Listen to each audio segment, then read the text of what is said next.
Hey guys, welcome back to my channel Arju vlogs. ഒരു 2 ആഴ്ചയ്ക്ക് ശേഷമാണ് ഞാനൊരു വ്ളോഗ് പോസ്റ്റ് ചെയ്യുന്നത്. സോ പ്രത്യേകിച്ച് കണ്ടൻറ്റുകളൊന്നും ഉണ്ടായിരുന്നില്ല ഈ 2 ആഴ്ച. അതുകൊണ്ടുകൂടിയും പിന്നെ ഇന്നിപ്പോൾ ഒരു വീഡിയോ ആയിട്ട് വരാനുള്ള കാരണം, ഇന്ന് ഞാനൊരു യാത്ര ആരംഭിക്കുകയാണ്. സോ കുറേ നാളായിട്ട് വിചാരിക്കുന്നൊരു കാര്യമാണ് ഒരു സോളോ ട്രാവൽ. നമ്മുടെ യൂട്യൂബ് ചാനൽ ആരംഭിച്ചത് തന്നെ ഒരു സോളോ ട്രാവലിൻ്റെ പുറത്താണ്, രാമേശ്വരത്തേക്കുള്ളൊരു യാത്ര. അപ്പോൾ ഇന്നും അതുപോലെ ഒരു യാത്ര ചെയ്യാനുള്ളൊരു അവസരം ലഭിച്ചിരിക്കുകയാണ്. 2 ദിവസത്തേക്ക് ഒരു യാത്ര, അങ്ങനെ വലിയ പ്ലാനിംഗ് ഒന്നും ഇല്ലാത്തൊരു യാത്ര. അങ്ങനെ ഒരു യാത്ര തുടങ്ങാൻ പോവുകയാണ്. സോ നിങ്ങളും എൻ്റെ ഒപ്പം ഡിജിറ്റലി യാത്ര ചെയ്യാൻ റെഡി ആയിക്കോളൂ. അതിൻ്റെ 1ാം ഭാഗം ദാ ഇവിടെ ആരംഭിക്കുന്നു. മാംഗ്ലൂർ ജംഗ്ഷൻ വരെ ഒരു ടിക്കറ്റ് എടുത്തിട്ടുണ്ട്. വെയിറ്റിംഗ് ലിസ്റ്റ് ആയിരുന്നു. ഭാഗ്യത്തിന് ഇന്ന് ചാർട്ട് പ്രിപ്പയർ ചെയ്തപ്പോൾ അത് കൺഫേമായി. അപ്പോഴാണ് ഞാൻ എൻ്റെ ബാഗൊക്കെ സെറ്റ് ചെയ്തത്. പിന്നെ നമ്മുടെ ക്യാമറേൻ്റെ ബാറ്ററിയൊക്കെ ചാർജ് ചെയ്ത് വെച്ചു. സൂര്യൻ പതിയെ പതിയെ അസ്തമിക്കാനുള്ള പരിപാടികൾ നോക്കുകയാണ്. ഇപ്പോൾ സമയം 6:20 കഴിഞ്ഞിട്ടേ ഉള്ളൂ. നമ്മുടെ ട്രെയിന് രാത്രി 10:45 പക്ഷേ ഞാൻ ഇപ്പം തന്നെ വീട്ടിൽ നിന്ന് ഇറങ്ങി. അതിൻ്റെ പുറകിൽ വലിയൊരു ഉദ്ദേശമുണ്ട്. കാരണം 2 ദിവസത്തെ ട്രിപ്പ് ആയതുകൊണ്ട് തന്നെ നമ്മുടെ വണ്ടി നമ്മുടെ ഷൊർണൂർ റെയിൽവേ സ്റ്റേഷനിൽ പോയി കൊണ്ടുവയ്ക്കാൻ എനിക്ക് വലിയ താല്പര്യമില്ല. അപ്പോൾ ബസ്സിലും ട്രെയിനിലൊക്കെ ആയിട്ടാണ് നമ്മുടെ യാത്ര. ബഡ്ജറ്റ് ഫ്രണ്ട്ലി പറഞ്ഞല്ലോ. ബസ് ഒരു 8:20 കഴിഞ്ഞാൽ പിന്നെ ബസ് ഫ്രീക്വൻസി കുറവാണ്. സോ വെറുതെ റെയിൽവേ സ്റ്റേഷനിൽ ആ സമയത്ത് തന്നെ പോയി ഇങ്ങനെ വെയിറ്റ് ചെയ്തിരിക്കണം എന്തിനാ. അപ്പോൾ പെട്ടെന്ന് തോന്നിയൊരു പ്ലാനാണ് വാഴ 2 പോകാം. അപ്പോൾ 7 മണിക്ക് ഷോ ഉണ്ട്. ആ ഷോ തീരുമ്പോഴേക്കും ഒരു 9:45 ഒക്കെ സമയമാവുമല്ലോ. അത് കഴിഞ്ഞാൽ പിന്നെ അവിടുന്ന് നേരെ മുന്നിലാണ് തിയേറ്ററിന് നേരെ മുന്നിലാണ് റെയിൽവേ സ്റ്റേഷൻ. അപ്പോൾ അങ്ങനെ നമുക്ക് ആ ഡിന്നർ ഒരു കായപ്പും കൂടി കഴിഞ്ഞാൽ നേരെ ട്രെയിനിന് കയറാം. അതാണ് പ്ലാൻ. അപ്പോൾ ഇപ്പോൾ 6:20 7 മണിയുടെ ഷോ ബുക്ക് ചെയ്തിട്ടുണ്ട്. സോ നമുക്ക് നേരെ ഷൊർണൂർ പോയിട്ട് വാഴ 2 കാണാം. യാത്രയ്ക്ക് മുന്നേ ഒരു സിനിമയാവാം. ഇപ്പോൾ ഇലക്ഷൻ്റെ അവസാനഘട്ട പ്രചരണ സമയമല്ലേ? എങ്ങനെയാണ് നിങ്ങളുടെ നാട്ടിൽ സ്ഥാനാർത്ഥികളൊക്കെ വീട്ടിലേക്ക് വന്നോ വോട്ട് ചോദിക്കാനൊക്കെ? ഞാൻ ആരും നേരിട്ട് കണ്ടിട്ടില്ല ഇതുവരെ. എന്തായാലും വഴി നിറയെ ഫ്ലെക്സുകളാണ്. ഇപ്പോൾ നമ്മുടെ ഏരിയയിലെ റോഡൊക്കെ അടിപൊളിയായിട്ടുണ്ട് കേട്ടോ. പണ്ട് നമ്മുടെ ഏറ്റവും വലിയ പ്രശ്നം എന്ന് പറഞ്ഞാൽ റോഡായിരുന്നു. അപ്പോൾ റോഡൊക്കെ നല്ല കിടിലനായി കേട്ടോ, വീതിയൊക്കെ കൂടി. അതുപോലെ തന്നെ മേൽപ്പാലത്തിൻ്റെ പണി ഓൾമോസ്റ്റ് തീരാറായിരുന്നു. ഇപ്പോൾ മേൽപ്പാലത്തിൽ കൂടെ വണ്ടികളൊക്കെ ട്രയൽ റണ്ണൊക്കെ നടന്നായിരുന്നു തോന്നുന്നുണ്ട്. അപ്പോൾ ഇനി ഉടനെ തന്നെ അതിൻ്റെ ഉദ്ഘാടനം നടക്കാൻ ചാൻസ് ഉണ്ട്. ഞാൻ ബസ് കയറാൻ വേണ്ടി ഇങ്ങോട്ട് വന്നപ്പോഴാണ് കുറച്ച് ആളുകളൊക്കെ മേൽപ്പാലത്ത് കയറി ഫോട്ടോ എടുക്കുന്നൊക്കെ കണ്ട്. അപ്പോൾ എനിക്കും തോന്നി ജസ്റ്റ് ഒന്ന് കയറാം, ഒന്ന് വീഡിയോ എടുക്കാമെന്നൊക്കെ. സമയമുണ്ട് കുറച്ച്. എൻ്റെ നാട്ടിലേക്ക് വരുന്നവരെല്ലാവരും ചോദിക്കാറുള്ളൊരു ചോദ്യമാണ്, എപ്പോഴാണ് നിൻ്റെ നാട്ടിലെ ഈ പാലം പണി കഴിയുക? കാരണം ഒരു 4-5 കൊല്ലമായിട്ട് അവർ വരുമ്പോഴൊക്കെ ഇത് തന്നെയാണ് കാഴ്ച. അപ്പോൾ അഭിമാനത്തോടു കൂടി പറയാം, എന്തായാലും ഉടനെ തന്നെ ഇത് കഴിയും, ഉദ്ഘാടനം നടക്കും. വണ്ടികൾ പിന്നെ ചീറിപ്പാഞ്ഞ് പോകുമ്പോൾ നമുക്ക് വീഡിയോസ് എടുക്കാൻ പറ്റില്ല. അതുകൊണ്ട് ഇപ്പോഴെടുത്താലായി. അവിടെ താഴത്ത് കുട്ടികൾ ക്രിക്കറ്റ് കളിക്കുന്ന കാണുന്നത്. അങ്ങനെ ബസ് കയറുന്നതിന് മുന്നേ ഞാൻ ചുമ്മാ നമ്മുടെ മേൽപ്പാലത്തിൻ്റെ മേലെ കൂടെ ഒന്ന് നടക്കാമെന്ന് വിചാരിച്ചു. നമ്മൾ ലാസ്റ്റ് ഒരു 3-4 മാസം മുന്നേ ഒരു വ്ളോഗ് ചെയ്തിട്ടുണ്ടായിരുന്നല്ലോ ഈ ഒരു മേൽപ്പാലത്തിൻ്റെ പണികളെക്കുറിച്ചൊക്കെ. അപ്പോൾ അവിടെ നിന്നൊക്കെ ഒരുപാട് ഇമ്പ്രൂവ്മെൻ്റ് ഉണ്ടായിട്ടുണ്ട്. ഇതിപ്പോൾ എന്തായാലും ഉടനെ തന്നെ ഇതിൻ്റെ ഉദ്ഘാടനമൊക്കെ നടക്കും തോന്നുന്നുണ്ട്. അപ്പോൾ ആ സമയത്ത് നമുക്ക് ഡീറ്റെയിൽ ആയിട്ട് വേറൊരു വ്ളോഗ് ചെയ്യാം.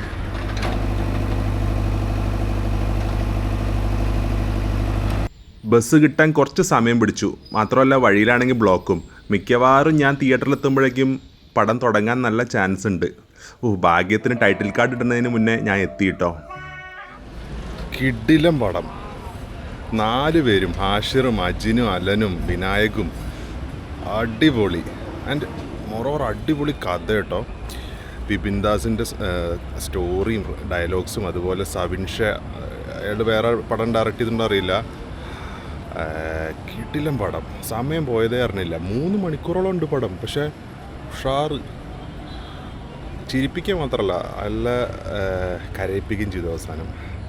പിന്നെ എനിക്കറിയാവുന്നൊരു ചേച്ചി ഇതിൽ ആക്ട് ചെയ്തിട്ടുണ്ട് ടീച്ചറായിട്ട്, ശ്രീകുട്ടി എന്ന് പറഞ്ഞ ചേച്ചി. അങ്ങനെ എന്തൊക്കെ പറഞ്ഞാലും നമ്മൾ യൂട്യൂബിൽ വീഡിയോസൊക്കെ ഇട്ട് നടന്നിരുന്ന ഈ പിള്ളേർ സിനിമയിലെ ഹീറോസായി. അതും നമുക്കൊക്കെ എല്ലാവർക്കും റിലേറ്റബിൾ ആയിട്ടുള്ള കുറേ സ്റ്റോറീസും. അങ്ങനെ നിങ്ങളിതുവരെ കണ്ടിട്ടില്ലെങ്കിൽ കാണണം കേട്ടോ വാഴ 2. ഒരു മസ്റ്റ് വിസിറ്റ് തിയേറ്റർ എക്സ്പീരിയൻസ് എന്ന് തന്നെ ഞാൻ പറയും. ഇനി നമുക്ക് കുറച്ച് സമയം ഷൊർണൂർ റെയിൽവേ സ്റ്റേഷൻ്റെ രാത്രി കാഴ്ചകളൊക്കെ ഒന്ന് ആസ്വദിക്കാം. കിട്ടിയ ഗ്യാപ്പിൽ ഞാൻ പോയിട്ട് ഒരു നെയ് റോസ്റ്റ് അടിച്ചു വന്നു കേട്ടോ. അത് പിന്നെ വീഡിയോ ഒന്നും എടുത്തില്ല. നമ്മുടെ ഷൊർണൂർ റെയിൽവേ സ്റ്റേഷൻ എൻട്രൻസൊക്കെ അബ്ജാതി. ഇതിപ്പോൾ എത്രാമത്തെ വീഡിയോയിലാണ് ഞാൻ ഇപ്പോൾ ഇതിങ്ങനെ പറയണതല്ല. പക്ഷേ എന്തൊക്കെ പറഞ്ഞാലും നൈറ്റ് വ്യൂ ഇതിൻ്റെ കിഡിലനായിട്ടുണ്ട് കണ്ടാ.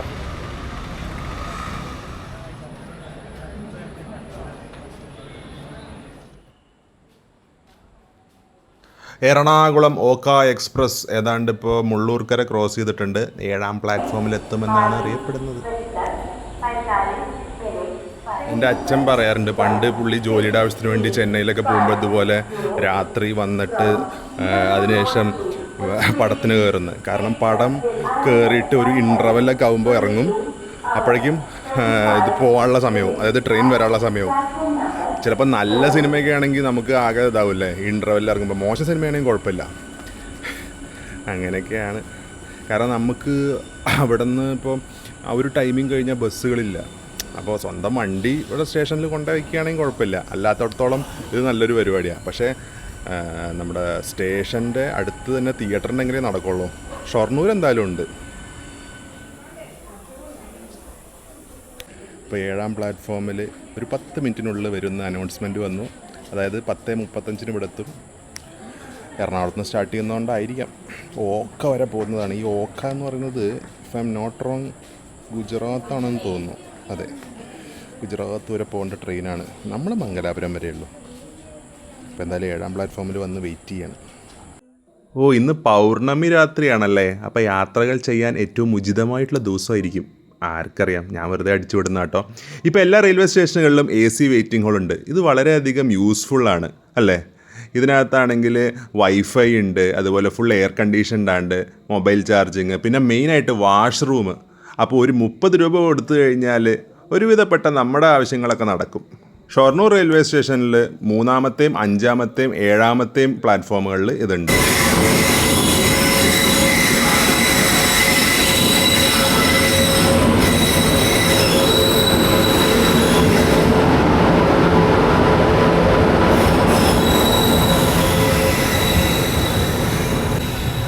അങ്ങനെ ഇപ്പം നമ്മുടെ യാത്ര ആരംഭിക്കാൻ പോകുന്നു മംഗലാപുരം വരെ.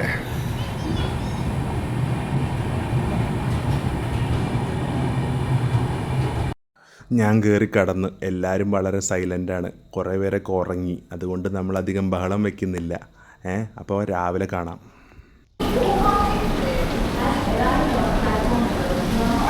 നാല് മണിക്ക് മംഗലാപുരത്ത് എത്തേണ്ട ട്രെയിനാണ്. ഇപ്പോൾ എത്തിയ സമയം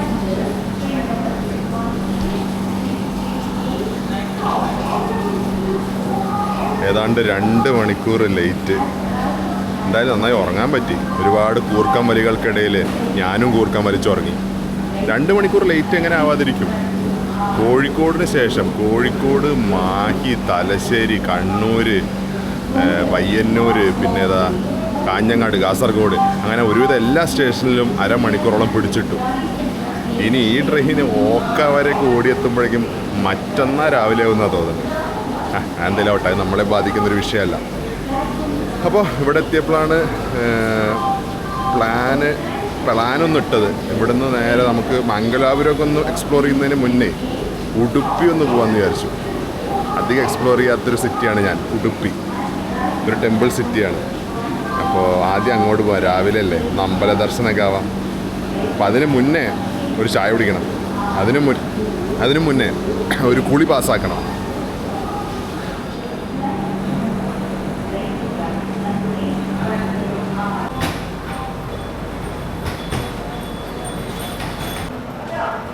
ജനറൽ കമ്പാർട്ട്മെൻറ്റിൽ വലിയ തിരക്കൊന്നുമില്ല. അതുകൊണ്ട് തന്നെ വേണമെങ്കിൽ എനിക്ക് ഈ വണ്ടി തന്നെ ഉടുപ്പി വരെ പോവുക ചെയ്യാം.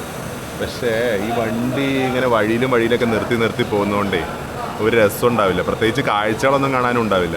അപ്പോൾ നമുക്ക് റോഡ് വഴി പോകുന്നതാണ് കുറച്ചും കൂടി വ്ളോഗിങ്ങിനൊക്കെ നല്ലത്. അപ്പോൾ മാംഗ്ലൂർ ജംഗ്ഷനിലാണ് ഇപ്പോൾ ഉള്ളത്. നമ്മുടെ നാട്ടിൽ നിന്ന് വരുന്ന പല ട്രെയിനുകളും, അതായത് മാംഗ്ലൂരിൽ നിന്ന് ഒറിജിനേറ്റ് ചെയ്യുന്ന ട്രെയിനുകളുള്ളത് മാംഗ്ലൂർ സെൻട്രൽ നിന്നാണ്. ഇത് നമുക്ക് ഈ കൊങ്കൺ റൂട്ടിൽ പോകുന്ന ട്രെയിനുകളാണ് ഈ ജംഗ്ഷനിൽ വരുന്നത്. ഇത് കമ്പാരിറ്റീവ്ലി ഒരു ചെറിയ സ്റ്റേഷനാണ്. ഞാൻ മാംഗ്ലൂർ ഐ തിങ്ക് 1 ടൈം വന്നിട്ടുള്ളൂ, അതായത് ഇറങ്ങിയിട്ടുള്ളൂ. ബാക്കി നമ്മൾ വഡോദര പോകുമ്പോഴോ അല്ലെങ്കിൽ ബോംബെ പോകുമ്പോഴൊക്കെ ഇത് കൂടെ പോകുന്നല്ലാണ്ട് ഇവിടെ ഇറങ്ങിയിട്ട് ഒരു തവണയേ ഉള്ളൂ. പിന്നെ കൊല്ലൂർ മൂകാംബിയെ പോകാൻ വേണ്ടിയിട്ട് ഐ തിങ്ക് റിട്ടേൺ വരുമ്പോൾ ഇവിടെ ഒരു തവണ വന്നിട്ടുണ്ട്. അതുകൊണ്ട് മംഗലാപുരം എനിക്ക് അത്ര പരിചിതമായിട്ടുള്ള സിറ്റി അല്ല. ഓക്കെ, എന്തായാലും ഇവിടെ ഒന്ന് റെസ്റ്റ് റൂമിൽ പോയിട്ടൊക്കെ ഒന്ന് കുളിച്ച് ഡ്രസ്സൊക്കെ മാറ്റിയിട്ട് നമുക്ക് പുറത്തോട്ട് ഇറങ്ങാം. അപ്പോഴേക്കും സൂര്യനൊക്കെ ഉദിക്കും. കുഴപ്പമില്ല, റെയിൽവേ സ്റ്റേഷൻ്റെ ബാത്റൂമൊക്കെ അത്യാവശ്യം വൃത്തിയൊക്കെ ഉണ്ട്. ഇതാണ് ഇതിൻ്റെ ഒരു എൻട്രൻസ്. കുഴപ്പമില്ല, നമ്മുടെ അങ്ങാടിപ്പുറം റെയിൽവേ സ്റ്റേഷനൊക്കെ പോലെ ഉണ്ട്. ഞാൻ ഓട്ടോയിൽ കയറി, ഒരു കുമ്പളക്കാരൻ ചേട്ടനാണ്, അതുകൊണ്ട് തന്നെ മലയാളം ആണ് ഞങ്ങൾ സംസാരിക്കുന്നത്. പിന്നെ അല്ലെങ്കിൽ മംഗലാപുരത്ത് നമുക്ക് ഭാഷ ഒരു വിഷയമല്ല, ഒരുവിധപ്പെട്ടവർക്കൊക്കെ മലയാളം അറിയാം കേട്ടോ. എന്നെ അത്ഭുതപ്പെടുത്തിയ മറ്റൊരു കാര്യം എന്താണെന്ന് വെച്ച് കഴിഞ്ഞാൽ, കേരളത്തിൽ ഇപ്പോൾ പലയിടത്തും കാണാത്തൊരു കാര്യമാണ് ഓട്ടോറിക്ഷയിൽ മീറ്ററിട്ട് ഓടിക്കുന്നത്. അതിവിടെ മംഗലാപുരത്ത് കാണാൻ സാധിച്ചു. പിന്നെ മംഗലാപുരത്തെക്കുറിച്ച് പറയുകയാണെങ്കിൽ, ബാംഗ്ലൂരിനും മൈസൂരിനും ശേഷം കർണാടകയിൽ ഏറ്റവും ഡെവലപ്പ് ആവുന്ന മൂന്നാമത്തെ സിറ്റിയാണ്. ചെറിയ IT കമ്പനീസും സ്റ്റാർട്ടപ്സ് ഒക്കെ ഉള്ളതുകൊണ്ട് തന്നെ ഡെവലപ്മെൻ്റ് ഉണ്ട്. പിന്നെ മറ്റൊരു പ്രത്യേകത, ഒരുപാട് ബീച്ചുകളുള്ള സിറ്റിയാണ്. പിന്നെ ഒരു കോസ്റ്റൽ സിറ്റി ആയതുകൊണ്ട് തന്നെ സീ ഫുഡിന് വളരെയധികം ഫേമസ് ആണ്. പിന്നെ ഐസ്ക്രീം ക്യാപിറ്റൽ ഓഫ് ഇന്ത്യ എന്ന പേരിലും അറിയപ്പെടുന്നുണ്ട്. പബ്ബാസ്, റയാൻ, ഹാങ്യോ പോലത്തുള്ള ഐസ്ക്രീം ബ്രാൻഡ്സൊക്കെ ഒറിജിനേറ്റ് ചെയ്ത സിറ്റിയാണ്. പറ്റിയ നമുക്ക് വൈകുന്നേരം ഒരു ഫുഡ് ടൂർ ഒന്ന് നടത്തണം. അങ്ങനെ ഒരു കുളിയൊക്കെ പാസ്സാക്കിയിട്ട് അവിടെ നിന്ന് ഒരു ഓട്ടോ എടുത്ത് ഇങ്ങോട്ട് പോകുന്നു, മംഗലാപുരം ബസ് സ്റ്റാൻഡിലേക്ക്, KSRTC ബസ് സ്റ്റാൻഡിലേക്ക്. ഇവിടെ വന്നപ്പോൾ മൊത്തം കർണാടകക്കാരുടെ വണ്ടി. ഓഫ് കോഴ്സ് കർണാടകയിൽ വന്ന കർണാടകക്കാരുടെ വണ്ടിയിൽ ഉണ്ടാവുമല്ലേ. പക്ഷേ എന്താ പ്രശ്നം എന്ന് വെച്ച് കഴിഞ്ഞാൽ, ഇവർ കന്നഡ ഒഴികെ ബാക്കി വേറൊരു ലാംഗ്വേജ് എഴുതി വയ്ക്കില്ല. അറ്റ്ലീസ്റ്റ് ഇംഗ്ലീഷെങ്കിലും എഴുതി വയ്ക്കണ്ടേ നമുക്ക് മനസ്സിലാവാൻ. പിന്നെ കുറേ കാസർഗോഡ് പോകാനുള്ള വണ്ടികളും കിടക്കുന്നുണ്ട്. അങ്ങ് ദൂരെ നമ്മുടെ ഒരു KSRTC കിടപ്പുണ്ട്. ഓക്കെ, അതൊക്കെ എന്തെങ്കിലും ആവട്ടെ, നമ്മുടെ KSRTC നമ്മുടെ നാട്ടിൽ ഒരുപാട് കാണാനല്ലേ. അപ്പോൾ ഉടുപ്പി പോകുന്നതിന് മുന്നേ ഒരു മംഗലാപുരം സ്പെഷ്യൽ കോഫി കുടിക്കാം.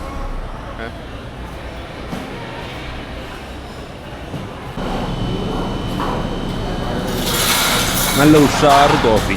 ഈ കോഫിയുടെ ഒരു ഐശ്വര്യത്തിൽ വേണം ഇന്നത്തെ ദിവസം മൊത്തം ഒന്ന് ഓടാൻ. ഇനി അടുത്ത ടാസ്ക് എന്ന് പറയുന്നത് ഉടുപ്പി പോകാനുള്ള ബസ് കണ്ടുപിടിക്കലാണ്. ഇവിടെ ഫുള്ള് കാസർഗോഡ് ബസ്സുകൾ കിടക്കുള്ളൂ കേട്ടോ.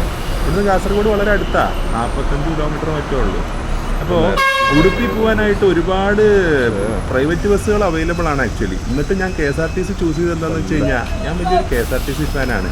അതിപ്പോൾ കേരള SRTC ആവട്ടെ, അതുപോലെ കർണാടക SRTC ആവട്ടെ. ഹൈ ഋഷഭ് ഷെട്ടി കണ്ടല്ലോ. അങ്ങനെ ഞാൻ ഫൈനലി നമ്മുടെ ഉടുപ്പി പോകാനുള്ള ബസ് കണ്ടുപിടിച്ചു. ഇത് ഇവിടുന്ന് 300 കിലോമീറ്റർ അകലെ ഹാവേരി വരെ പോകുന്നവരുടെ സൂപ്പർ ഫാസ്റ്റ് ബസ്സാണ്. ഇവിടുന്ന് ഏതാണ്ട് 57 കിലോമീറ്റർ ഉണ്ട് ഉടുപ്പിക്ക്. 57 മിക്കവാറൊരു 1.5 മണിക്കൂറോളം പിടിക്കും.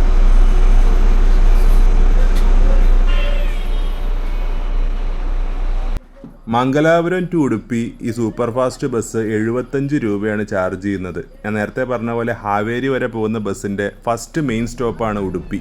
അങ്ങനെ നേത്രാവതിക്ക് മേലെ കൂടെ നമ്മൾ പോയിക്കൊണ്ടിരിക്കുകയാണ്. കുറച്ച് കഴിഞ്ഞപ്പോൾ തന്നെ കുറച്ച് കുട്ടികൾ ബസ്സിലേക്ക് കയറി. അപ്പോൾ അതിലൊരു പെൺകുട്ടി ഒരു ബാഗ് എടുത്തിട്ട് എൻ്റെ മടി തന്നു.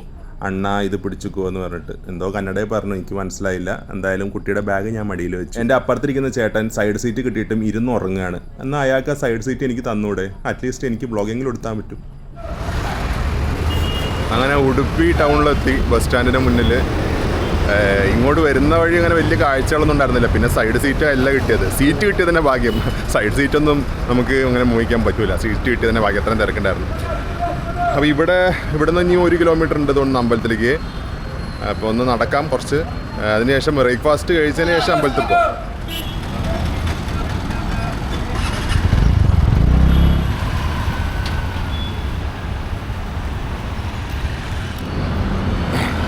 അങ്ങനെ നമ്മൾ ടെമ്പിളിൻ്റെ ഓൾമോസ്റ്റ് ഒരു 300 മീറ്റർ അടുത്ത് എത്തിയിട്ടുണ്ട്. ഇന്ന് മൊത്തത്തിൽ ഇവിടെ ഒരു ഇരുണ്ട കാലാവസ്ഥയാണ്, ക്ലൗഡി ക്ലൈമറ്റാണ്. നമ്മുടെ നാട്ടിലും അത് തന്നെയാണെന്നാണ് കേട്ടത്. മഴ പെയ്യുന്നുണ്ടെന്നാണ് പറഞ്ഞത്. അല്ലെങ്കിൽ ഇന്നിപ്പോൾ April 4 അവിടെ ആര്യങ്കാവ് പൂരമാണ്. എല്ലാ കൊല്ലം ആര്യങ്കാവ് പൂരത്തിന് മഴ ഉറപ്പാണ്. വരുന്ന വഴിയിൽ ഓടിട്ട ഒരു പഴയ വീട് കണ്ടു. ഇത് എന്തോ ഒരു മഠമാണെന്ന് തോന്നുന്നു. അപ്പോൾ ഇതാണ് ഉടുപ്പിയിലുള്ള ശ്രീകൃഷ്ണ ഭഗവാന്റെ വിഗ്രഹം, അതിൻ്റെ ഒരു ഫോട്ടോ.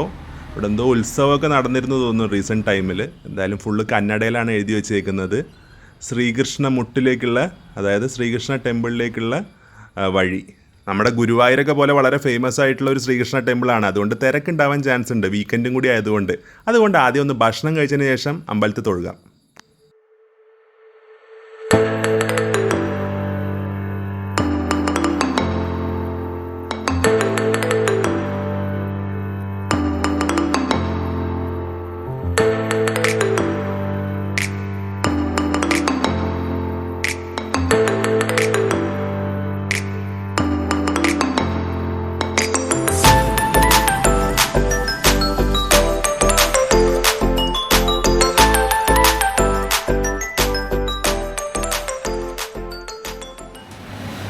നമ്മുടെ നാട്ടിൽ ഒരുപാട് ഉടുപ്പി വെജിറ്റേറിയൻ ഹോട്ടലുകളുണ്ട്.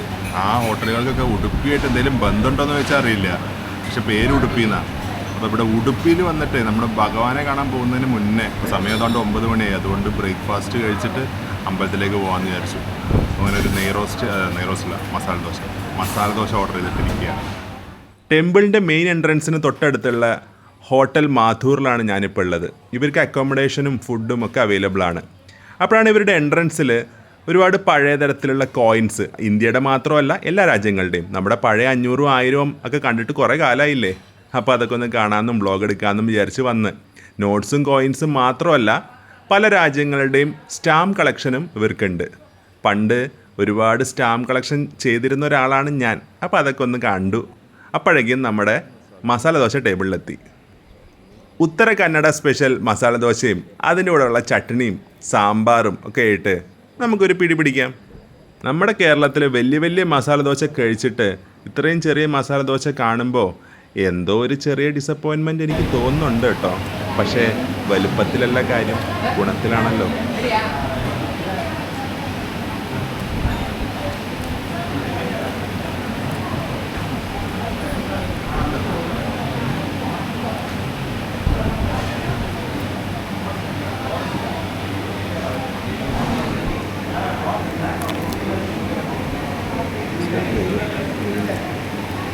ചട്നി അടിപൊളി.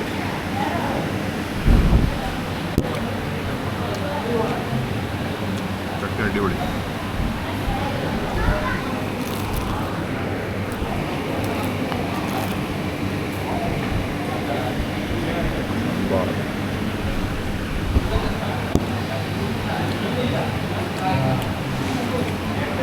കർണാടക സാമ്പാറിന് പൊതുവെ ഒരു മധുരം, നമ്മുടെ നാട്ടിലെ സാമ്പാർ പോലെയല്ല, കഷ്ണമൊക്കെ കുറവായിരിക്കും, പക്ഷെ ഒരു മധുരമാണ്. ഒരു ചട്നി സാമ്പാറും കൊള്ളാം. കുറേ നാൾക്ക് ശേഷം ഒരു കർണാടക ടൈപ്പ്. പക്ഷെ എനിക്കൊരു ചെറിയ വിഷമം എന്ന് വെച്ച് കഴിഞ്ഞാൽ ദോശ ചെറുതാണ്, ഇതുകൊണ്ട് മാത്രം എൻ്റെ വിഷമം മാറും തോന്നില്ല. അതുകൊണ്ട് തന്നെ ഒരു ഉഴുന്നുവടയും ഒരു ഇഡ്ഡലി, പിന്നെ സാമ്പാർ, പിന്നെ ചട്നി, ഇത് കൂട്ടിയിട്ട് കഴിക്കാം.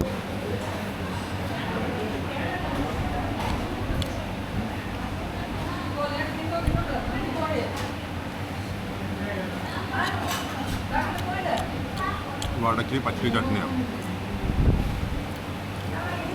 സാമ്പാറാണെങ്കിലും അതെ. വടയും സാമ്പാറും അൾട്ടിമേറ്റ് കോമ്പിനേഷൻ. കഴിച്ച് തീർക്കട്ടെ കേട്ടോ.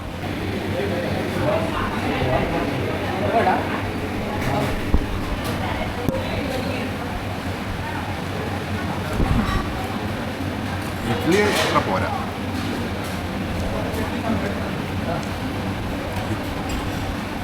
ഇഡ്ഡലി നമ്മുടെ നാട്ടിലെ ഇഡ്ഡലി തന്നെ നല്ലത്, ഇവരുടെ ഇട്ട് അത്ര പോരാ. പക്ഷെ വട സൂപ്പറായിരുന്നു.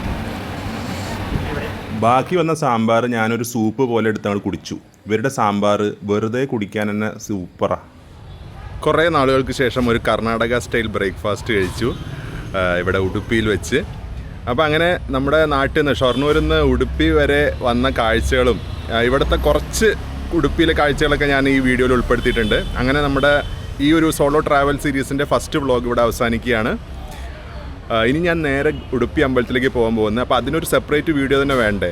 അപ്പോൾ അതുകൊണ്ട് അത് ഉടുപ്പി അമ്പലവുമായി ബന്ധപ്പെട്ട കാഴ്ചകളൊക്കെ നമുക്ക് അടുത്ത വീഡിയോയിൽ കാണാം. ഉടനെ തന്നെ അത് വരുന്നതായിരിക്കും. സോ ഈ ഒരു വീഡിയോ, ഈ ഒരു യാത്രയൊക്കെ നിങ്ങൾക്ക് ഇഷ്ടപ്പെട്ടു എന്ന് പ്രതീക്ഷിക്കുന്നു. ചെറിയ വീഡിയോ ആണെന്ന് അറിയാം. സോ നിങ്ങളുടെ അഭിപ്രായങ്ങൾ എന്ത് തന്നെയാണെങ്കിലും കമൻറ്റ് സെക്ഷനിൽ അറിയിക്കുക.